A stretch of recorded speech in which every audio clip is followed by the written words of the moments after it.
మన ఊరి పక్కనే చిన్న చెరువు, ఆ చెరువులో చేపలు, ఆ చేపలకి ఆ చెరువే చాలా పెద్ద ప్రపంచం.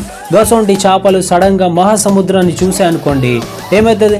షాకు, షాకష్య, షాకోభ్య. గట్లనే సేమ్ టు సేమ్ స్టాక్ మార్కెట్లో ఒక కంపెనీ గ్రోత్ చూసి ప్రపంచ ప్రజలందరూ షాకు, షాకష్య, షాకోభ్య అంతే. ఫ్రెండ్స్ మీరే చెప్పండి, ఒక రోజులో ఒక కంపెనీ షేర్ మ్యాక్సిమం ఎంత పెరగచ్చు? మ్యాక్సిమం అంటున్నాం కాబట్టి ఒక 1000 కోట్లు, 10,000 కోట్లు, 50,000 కోట్లు, 1,00,000 కోట్లు అనుకోండి. కానీ ఎన్విడియా అనే కంపెనీ స్టాక్ వచ్చేసి ఒక్క రోజులోనే 22 లక్షల కోట్లకు పెరిగింది. ఇదెంతనో మీకు క్లియర్గా అర్థమయ్యేటట్టు చెప్పాలంటే, మన భారతదేశపు రిలయన్స్ కంపెనీ 3 తరాల కష్టార్జితం. ధీరుభాయ్ అంబానీ, ముఖేష్ అంబానీ వాళ్ళ కొడుకు కూతురు కూడా బోర్డ్ని మేనేజ్ చేస్తున్నారు. అయినప్పటికీ రిలయన్స్ ఇండస్ట్రీస్ ఇన్ని సంవత్సరాల మార్కెట్ క్యాపిటల్ చూస్తే 20 lakh crores మాత్రమే. హలో గైస్, ఈ వీడియోలో మనం అసలు ఈ కంపెనీని స్టార్ట్ చేసిన మహానుభావుడు ఎవరు, అతనికి ఐడియా ఎలా వచ్చింది, ఈ కంపెనీ అసలు ఏం చేస్తుంది, ఇంత గ్రోత్కి కారణం ఏంటిది, అండ్ ఇక్కడ నుంచి మనం ఏదైనా నేర్చుకొని మన బిజినెస్లో అప్లై చేసే ఛాన్స్ ఉందా, ఇవన్నీ విషయాల గురించి డీటెయిల్గా ఎన్విడియా కంపెనీ గురించి తెలుసుకునే ప్రయత్నం చేద్దాం. Hello guys, welcome to the channel. నా పేరు Sumanth and let's get started. చైనాలోని తైవాంగ్ అనే ఊరిలో పేదరికంలో కూరుకుపోయిన ఒక కుటుంబం, అందులో ఒకరే జన్సన్ హువాంగ్. చైనాలో వాళ్ళ పరిస్థితి బాగాలేక 1960sలో అమెరికాకి షిఫ్ట్ అవుతారు. పిల్లల్ని చదివించడానికి సరిపడా డబ్బు లేక అమెరికన్ ఫ్రీ రిఫార్మ్ స్కూల్స్లో చదివిస్తారు. రిఫార్మ్ స్కూల్స్ అంటే చిన్నతనంలో నేరాలు చేసిన పిల్లల్ని చదివించే జైల్ లాంటిది. జన్సన్ చురుకైన వాడు, అతనికి మ్యాథ్స్ అంటే కూడా చాలా ఇష్టం. అతని స్కూలింగ్ అయిపోయాక అతను ఎలక్ట్రికల్ ఇంజనీరింగ్లో గ్రాడ్యుయేషన్ మరియు మాస్టర్స్ని పూర్తి చేస్తారు. అది 1992. జన్సన్ మాస్టర్స్ కంప్లీట్ చేశాక AMD అనే కంపెనీలో మైక్రో ప్రాసెసర్ డిజైనర్గా జాయిన్ అవుతారు. అవసరానికి అనుగుణంగా, మార్పుకి అనువుగా, కొత్త టెక్నాలజీకి ధీటుగా. ఇక్కడ అతని పని ఏంటంటే కంప్యూటర్స్కి ఎప్పటికప్పుడు కొత్త చిప్లను డిజైన్ చేయాలి. చిప్ అంటే ఏదో అనుకోకండి, మన చిప్ లాంటిదే. మీరు వాడే మొబైల్, కంప్యూటర్స్ అందులో బ్రెయిన్ లాంటిదే. మొబైల్లో ప్రతి ఫంక్షన్ జరగడానికి కారణం. బయట కంపెనీస్కి చిప్ యొక్క అవసరం ఎంతుందో అర్థం చేసుకోండి. ప్రతిరోజు ఎన్ని మొబైల్స్, ఎన్ని పర్సనల్ కంప్యూటర్స్, ఎన్ని ఎలక్ట్రిక్ వెహికల్స్, ఇలా ఎలక్ట్రికల్ టెక్నికల్ రిలేటెడ్ మ్యానుఫ్యాక్చర్ అయ్యే ప్రతి ప్రోడక్ట్లో కావాల్సింది చిప్. వరే మనవాడ ఎప్పుడు అర్థమైంది, దీని అవసరం చాలా ఉంది. 1990s టైంలో కేవలం 2 కంపెనీస్ మాత్రమే ఈ చిప్లను మ్యానుఫ్యాక్చర్ చేసేది. ఒకటి ఇంటెల్, రెండోది AMD. జన్సన్ AMD కంపెనీలో పనిచేస్తున్నప్పుడు ఆ కంపెనీ ప్రతిసారి కొత్త చిప్స్లను డిజైన్ చేస్తూ 1990s టైంలోనే ఫార్చ్యూన్ 500 కంపెనీస్ లిస్ట్లో చేరిపోయింది. దాని తర్వాత జన్సన్కి LIC లాజిక్ అనే కంపెనీలో ఆఫర్ వస్తుంది. జన్సన్ ఆ కంపెనీలో వర్క్ చేస్తున్నప్పుడు 3D గ్రాఫిక్స్ అనే కాన్సెప్ట్ అప్పుడే మొదలైంది. కానీ దాన్ని అప్పట్లో ఎవరు యూజ్ చేసేవాళ్ళు కాదు, పెద్దగా పట్టించుకునే వాళ్ళు కూడా కాదు. దాని తర్వాత 1993లో హాలీవుడ్ మూవీ ఒకటి రిలీజ్ అయింది, జురాసిక్ పార్క్. దాంతో 3D గ్రాఫిక్స్ యొక్క ఇంపార్టెన్స్ ఏంటిదో ప్రపంచానికి అర్థమైంది. ఆ మూవీలో యూజ్ చేసిన ఈ 3D గ్రాఫిక్స్ నిజంగా చాలా రియలిస్టిక్ గా కనిపిస్తాయి. 3D గ్రాఫిక్స్ లో ఫ్యూచరిస్టిక్ గా డిమాండ్ పొటెన్షియల్ ని చూసిన 2 చిప్ డిజైనర్స్ అదే కంపెనీలో పనిచేస్తున్న జన్సన్ దగ్గరకు వచ్చి ఒక ఆఫర్ ఇస్తారు.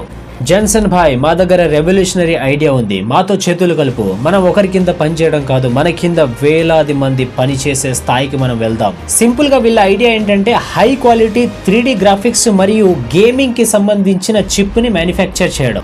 దీంతో వీళ్ళు ముగ్గురు కలిసి 1993లో ఎన్విడియా అనే కంపెనీని స్టార్ట్ చేస్తారు. ఇప్పుడు ఈ కంపెనీ ఎగ్జాక్ట్ గా ఏం పని చేస్తుందో క్లియర్ గా చెప్తా చూడండి.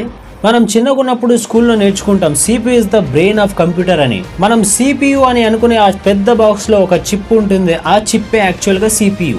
కంప్యూటర్లో జరిగే అన్ని ఆపరేషన్స్ ఈ ఒకే CPU చిప్ మీదనే లోడ్ పడడం వల్ల సిస్టమ్ స్లో అవ్వడం, హ్యాంగ్ అవ్వడం లాంటివి జరుగుతూ ఉంటుంది. సో ఎన్విడియా కంపెనీ ఏం చేసిందంటే, కంప్యూటర్ ఎప్పుడైతే కొన్ని heavy operations like graphic designing చేస్తున్నారనుకోండి, అలాంటి లోడ్ అంతా CPU మీద పడకుండా ఒక సపరేట్ ప్రాసెసర్ మీద వేస్తుంది. అదే GPU, గ్రాఫిక్స్ ప్రాసెసింగ్ యూనిట్. ఇంకా సింపుల్గా బిజినెస్ భాషలో మాట్లాడితే ఈ CPU కొంచెం ఏజ్ అయిన తండ్రి అనుకోండి, ఈ GPU వచ్చేసి యంగ్ డైనమిక్ ఎనర్జెటిక్ కొడుకు అనుకోండి. ఏదైనా సరే సింపుల్ వర్క్స్ ఉంటే నాన్నగారు చూసుకుంటారు మన బిజినెస్లో, ఏదైనా సరే హార్డ్ వర్క్స్ ఉంటే అది కొడుకుగా మనం చూసుకుంటాం, నాన్నకి కష్టం ఎందుకులే అని. ఇప్పుడు ఈ కంప్యూటర్స్లో యంగ్ అండ్ ఎనర్జెటిక్ GPU ఏం చేస్తుందంటే హెవీ లోడ్స్ని తీసుకుంటుంది. For example video editing, gaming, CGI, ఆ తర్వాత గ్రాఫిక్ డిజైనింగ్ లాంటివి. ఇప్పుడు ఎన్విడియా కంపెనీ ఏం తయారు చేస్తుందో అర్థమైందా? GPU చిప్స్లను తయారు చేస్తుంది.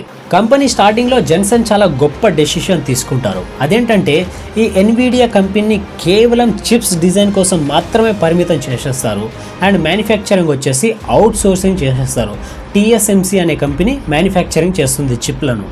ఇలా చేయడం ద్వారా వీళ్ళ కంప్లీట్ ఫోకస్ డిజైన్ మీద మాత్రమే ఉంటుంది. ఇప్పుడు ఎన్విడియా కంపెనీ చిప్లను డిజైన్ చేస్తే TSMC కంపెనీ చిప్స్లను మ్యానుఫ్యాక్చర్ చేసి దాని మీద ఎన్విడియా లోగో పెట్టి వీళ్ళకు మళ్ళీ పంపించేస్తుంది. మొదట్లో ఎన్విడియా కంపెనీ గేమింగ్ మరియు 3D గ్రాఫిక్స్ మీదనే ఫోకస్ చేస్తూ వాళ్ళ చిప్ని డిజైన్ చేసేది.